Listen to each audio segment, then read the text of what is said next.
যে ব্যাপারটা যে তা না হলে আমরা জানতাম না, অনেক কিছুই সত্যি কথাই যে জানতে পেরেছি সিবিআই ইডি ধরতে, অনেক কিছুই জানতে পেরেছি। কিন্তু অনেক কিছু জানতে পেরেও আবার বিপদ, বেশি জানলেও দেখুন বিপদ আছে। বেশি জানতে পেরে আমরা কি জানতে পেরেছি, লিফট অ্যান্ড বাউন্স নামক একটি কোম্পানির সমস্ত সম্পত্তি বাজেয়াপ্ত হয়েছে, কিন্তু হরিশ মুখার্জি রোডে লিফটস অ্যান্ড বাউন্স এর একটি বড় বিল্ডিং আছে, সেই বিল্ডিংটা কিন্তু বাজেয়াপ্ত হয়নি। এবারে এটা নিয়ে কেন বাজেয়াপ্ত হয়নি যদি বলতে যাই, সেটা নিয়ে একটা বড় বিতর্কের তো শুরু হতে পারে, সূত্রপাত হতে পারে।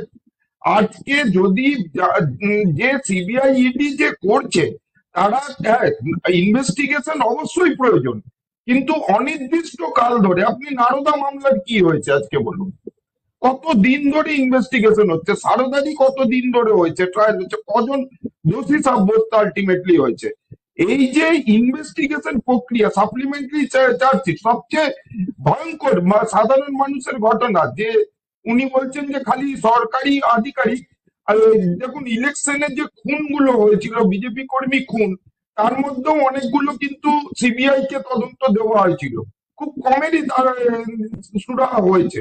এই যে অভিজিতের খুনটা নিয়েই আমি বলছি, যে বেলেঘাটে যে খুনটা হয়েছিল, তার দাদা মানে হন্যে হয়ে গেছে, তদন্ত হচ্ছিল না, এখন একটু নড়ে চড়ে আবার বসলো।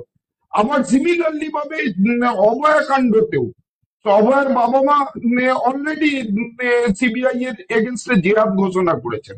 তো এই যে ব্যাপারগুলো, কিছু ইস্যু থাকে যে কিছু ইস্যু গুলোকে চাগার দেওয়া হয়, কিন্তু আলটিমেট ট্রায়ালটা তো করতে হবে, আলটিমেট প্রমাণ জোগাড় করার কাজটা নিশ্চয়ই স্টেট পুলিশের নয়, যখন আদালত থেকে দিয়ে দিয়েছেন। এখন উনি যেটা বলছেন, আমি জানি আমার বাবা একটা সরকারি আধিকারিক ছিলেন, উচ্চ পদে ছিলেন, উনি যেটা বলছেন যে সরকারি আধিকারিকদের বিরুদ্ধে শুধু সিবিআই ইডি তদন্ত করবে, আমি এটাকে নাকচ করছি। আমি আইনজীবী নই, কিন্তু আমার এটুকুন আইনের জ্ঞান আছে, এটা তা নয়। এজন্য ভিজিলেন্স কমিটি আছে, ভিজিলেন্স কমিটি, ভিজিলেন্স দপ্তর আছে, ভিজিলেন্স ডিপার্টমেন্ট আছে, তারা করে। তো ভিজিলেন্স ডিপার্টমেন্ট সিবিআই ইডি নয়।